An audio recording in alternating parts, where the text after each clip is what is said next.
I'm Natalie, and for 16 years I believed I had a brother named Logan. But the truth, he was never my brother at all.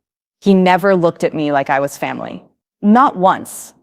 At first, I told myself it was just sibling rivalry.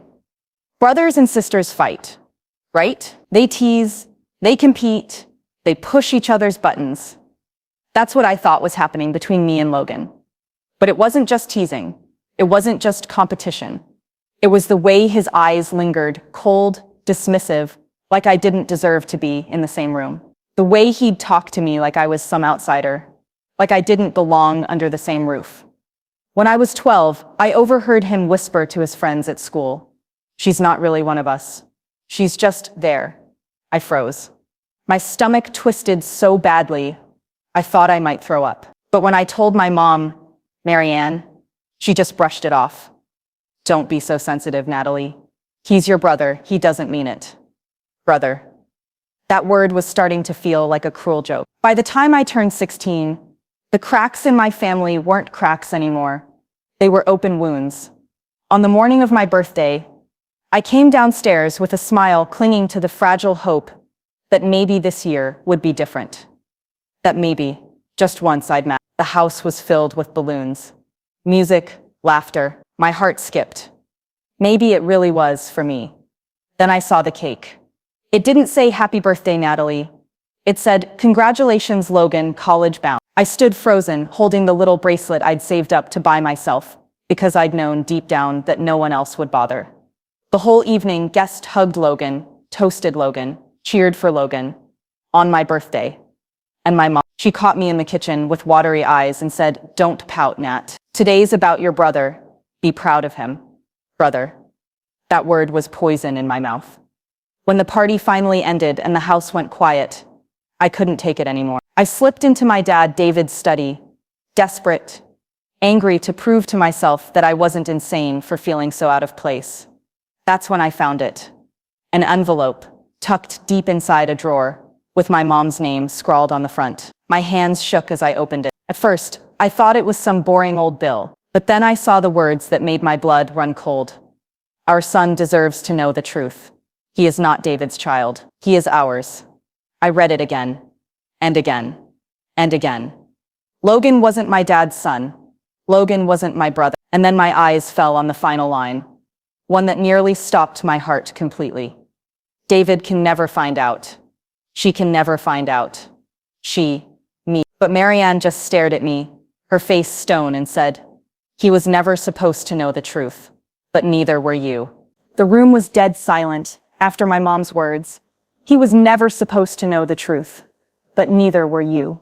Her voice wasn't sad. It wasn't guilty. It was sharp, almost warning me, like I had just opened a door I was never meant to touch. I felt my throat closing, like I couldn't breathe. "What do you mean? What about me? What aren't you telling me?"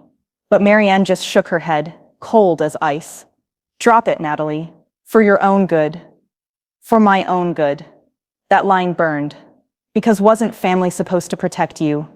Wasn't a mother supposed to tell you the truth? Instead, mine was hiding it, with a look in her eyes that told me this secret wasn't just about Logan.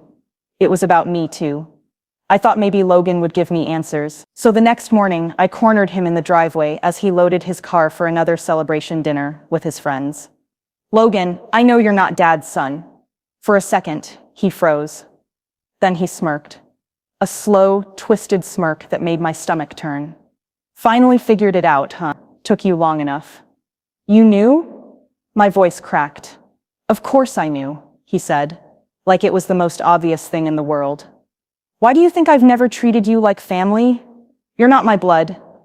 You're nothing to me. Nothing." That word hit harder than any slap, but then he leaned in close, lowering his voice until his breath brushed my ear. "And the funniest part, Natalie, you don't even know the half of it." That night, I barely slept. I kept replaying his words in my head. "You don't even know the half of it. If Logan wasn't Dad's son, if my mom had a secret lover, then what about me? Why did he look at me with such disgust? Why did my mom warn me not to ask questions? I had to know, even if it destroyed me. So I did something I'd never dared before. I snuck back into my dad's study. This time, I wasn't looking for a single letter. I was going to tear the place apart until I found something, anything, and I did. At the very bottom of the filing cabinet, taped under a drawer, was a small, sealed envelope. My name was on the front. My hands shook as I tore it open. Inside was a single page, and on it, the words that would change everything I thought I knew about myself. Natalie, you are not who you think you are.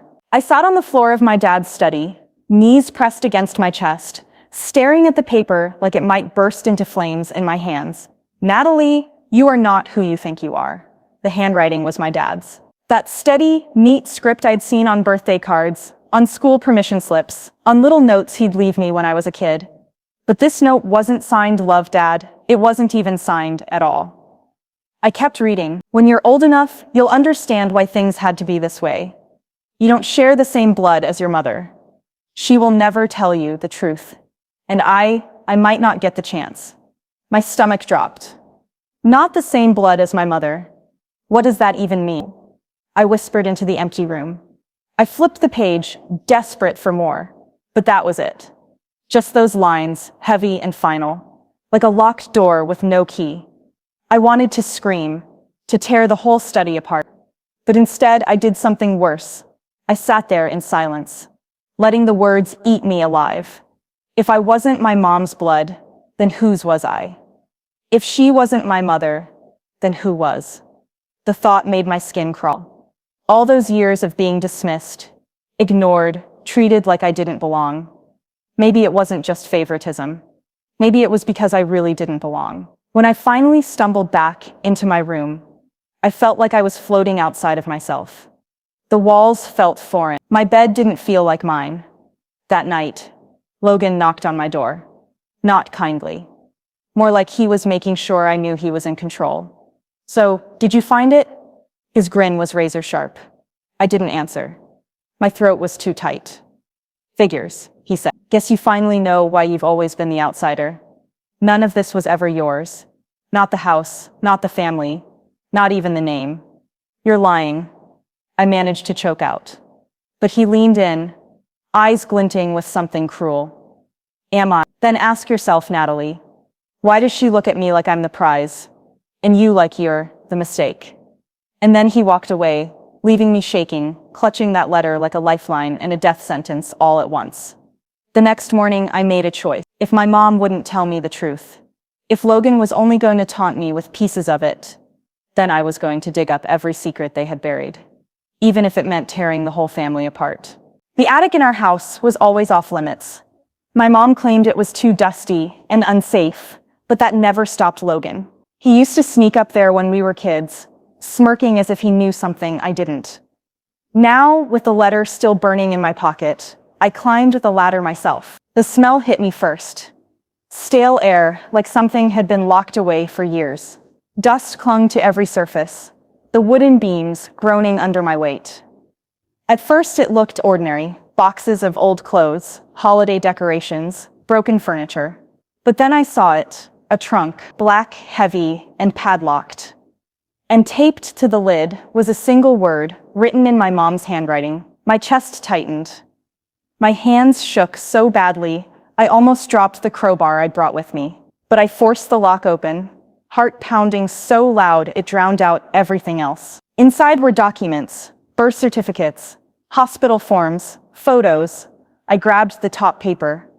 My eyes scanned the words, and my breath stopped. It was a birth certificate. Mine. But under Mother's name, it didn't say Marianne. It said Rebecca Hayes. Who the hell was Rebecca Hayes? I kept digging. Another paper, a hospital discharge form. Same name, Rebecca Hayes. And then at the bottom of the trunk, a photo. A young woman with my same eyes, my same smile, holding a newborn wrapped in a hospital blanket. Me. I staggered back, nearly falling into a stack of boxes. My whole body was shaking. Rebecca Hayes was my mother, not Marianne.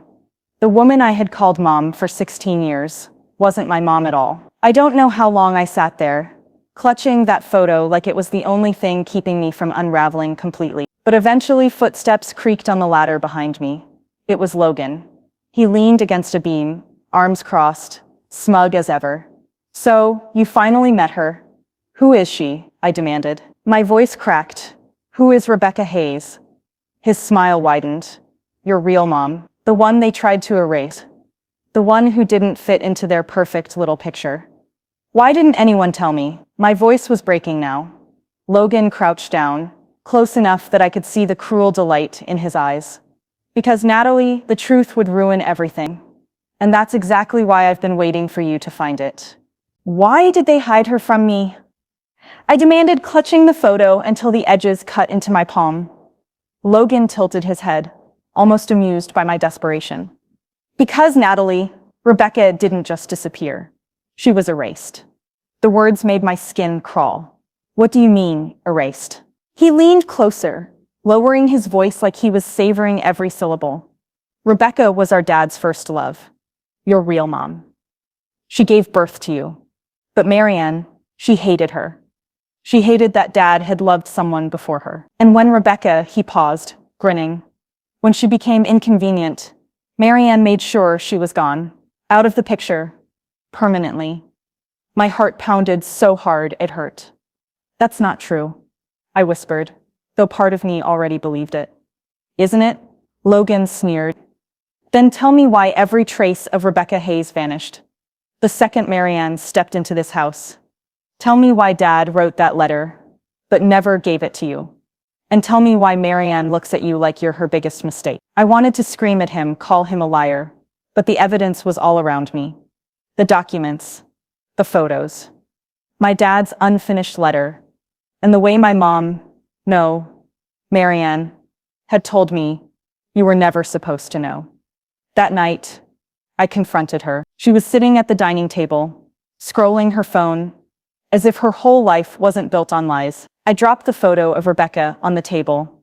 "Who is she?" My voice shook with fury. Her face went pale. For the first time, I saw cracks in her armor. "Where did you get that? Answer me, Marianne. Who is she?" She swallowed, her hands trembling slightly as she set the phone down. And then, finally, she said it. "She's your real mother." The words hit me like a punch. Even though I already knew, hearing it from her lips made it undeniable. "What happened to her?" I pressed. Her jaw tightened. "She left." "You're lying." My voice broke. "Did you make her leave? Did you take me from her?" She stood abruptly, her chair screeching against the floor. "You don't understand what that woman was like. She wasn't fit to raise you. I did what I had to do for you, for this family, but I didn't feel saved. I felt stolen." Later that night, Logan found me again. This time, his smugness was gone. His tone was sharp, urgent. "You want the full truth, Natalie? Then you need to know this. Rebecca didn't leave. She didn't abandon you. She wanted you. She fought for you." I turned, heart pounding. "How do you know that?" Logan's eyes narrowed, and for the first time, I saw something like pain flash across his face. "Because, Natalie, I was there the night she disappeared." Logan's voice was flat, like he'd been holding this back for years. "I was only 6, but I remember everything. Rebecca came to the house one night. She was screaming at Dad in the driveway, begging him to let her see you. She kept shouting, 'She's my daughter. You can't keep her from me.'" My chest tightened. I could almost hear her voice echoing through time. "Dad wanted to let her in," Logan continued, "but Marianne wouldn't have it. She grabbed you out of Rebecca's arms and told her if she ever came back, she'd regret it. That night, Rebecca disappeared. No one ever saw her again." I staggered back, clutching the wall. My knees felt like they might give out. "Are you saying?" Logan's expression hardened. "I don't know what Marianne did, but I know Rebecca didn't leave on her own. She wanted you. She fought for you. And Marianne made sure she was gone." My world tilted. The woman I called Mom didn't just steal me. She might have destroyed the only real mother I ever had. That night, I couldn't sleep. My veins buzzed with rage, my mind spinning with every betrayal. They had lied to me, erased my mother, treated me like an outsider in my own home. And they thought I'd stay quiet? No, not anymore. The next morning, I put their secrets on the table, literally. I laid out Rebecca's photo, the documents, and Dad's letter right in the middle of breakfast. Marianne froze, her fork halfway to her mouth. Dad's face went ashen. Logan just leaned back, watching it all burn. "Tell him," I said, my voice sharp. "Tell Dad what you did." Marianne's eyes darted to him, then to me. "David, don't listen to her. She's just trying to tear this family apart." "No," I snapped. "You did that. The night you stole me from my real mother. The night you erased her." Dad looked from me to Marianne, his face crumpling with realization. "Marianne, is it true?" Her silence was all the answer he needed. The fallout was brutal. My dad left her. Logan, bitter as ever, blamed me for destroying the family. But I didn't care. Because for once, the truth was out. I wasn't Marianne's daughter. I wasn't Logan's nothing. I was Rebecca's child. And I wasn't going to let her memory stay buried any longer. Weeks later, I visited the spot where Rebecca was last seen. I didn't find closure. Not really. But I whispered a promise into the night air. "They tried to erase you, but I remember. And I'll make sure the world does too." My name is Natalie. For 16 years I lived in a house of lies. But the truth set me free. And sometimes, the only way to heal is to burn everything down and start again. Thank you for listening.